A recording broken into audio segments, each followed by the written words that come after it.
da passagem do Papa Francisco.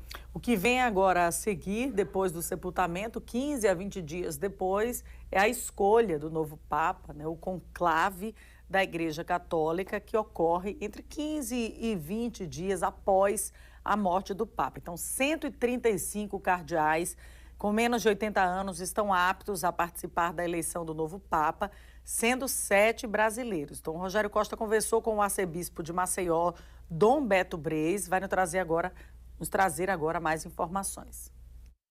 E todos nós, com muita tristeza, recebemos a notícia da morte do Papa Francisco. O que vai acontecer agora? Nós estamos aqui com o Dom Beto Breis, que é o arcebispo metropolitano de Maceió. Muito obrigado por nos atender. Quais são os próximos passos? A gente pode falar sobre isso. Mas antes, qual o legado? O que representa a figura do Papa argentino, do Papa Francisco, para toda a comunidade católica mundial? Pois é. O Papa Francisco sempre dizia que Deus não cansa de surpreender-nos. A própria morte do Papa Francisco foi uma surpresa, porque ele estava melhorando na sua saúde, dando bons sinais de recuperação, e um dia depois do domingo da Páscoa. Mas o primeiro sentimento que vem ao coração é um sentimento de gratidão que se expressa naquilo que só no português a gente expressa: obrigado.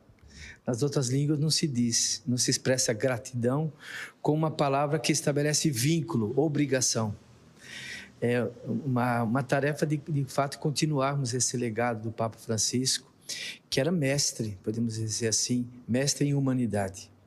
O Papa Francisco, por exemplo, exerceu esse pontificado de 12 anos, em tempo muito difícil, em tempos sombrios de pandemia grave, com suas consequências ainda hoje, guerras atrozes, guerras absurdas, toda guerra é absurda.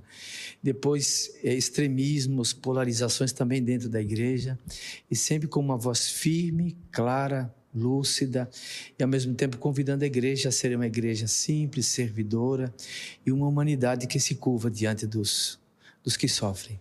Então esse exemplo fica para toda a humanidade, como um referencial importante de lembrança, de saudade, né, do Papa Francisco.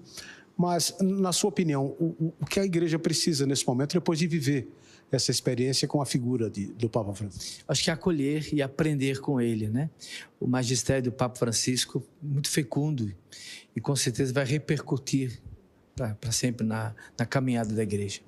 Acho que é importante isso, essa obrigação, esse obrigado que compromete a gente de acolher e de praticar aquilo que ele nos ensinou em nome do Evangelho. O senhor entende que o próximo Papa deverá ter esse mesmo perfil ou é algo bem pessoal? É imprevisível sempre, né? A gente sempre invoca o Espírito Santo, que ilumine os cardeais que vão se reunir em conclave, né? Às vezes surgem sempre especulações, até na igreja se diz brincando que entra como papa e sai como cardeal. Às vezes quem é papável, quem é candidato a papa, às vezes volta como cardeal. E às vezes quem não era, né? Como o Papa Francisco não estava entre os papáveis, né? Mas a gente espera de fato que seja alguém que continue, não só na esteira de Francisco, mas todos os últimos papas, desde que vem de fato convidando a igreja a ser uma igreja sempre mais servidora, missionária, e que convida a humanidade toda a ter os olhos fixos em Jesus. O que é que o senhor diria? As pessoas estão se sentindo entristecidas e até um tanto quanto preocupadas com o futuro religioso, o futuro da... Pois é. Na oração da igreja, no prefácio, diz: para nós que cremos, a vida não é tirada. E ele morreu no dia da Páscoa, porque para nós essa semana todinha é o chamado oitava da Páscoa. Então ele morreu na Páscoa, a Páscoa do Papa Francisco, na Páscoa de Jesus. Muito obrigado, Dom Beto.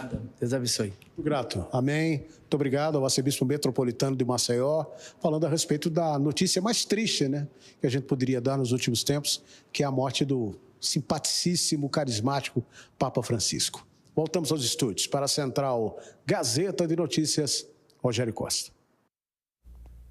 Tá aí, obrigada, Rogério. A pergunta que fica é: quanto tempo pode durar agora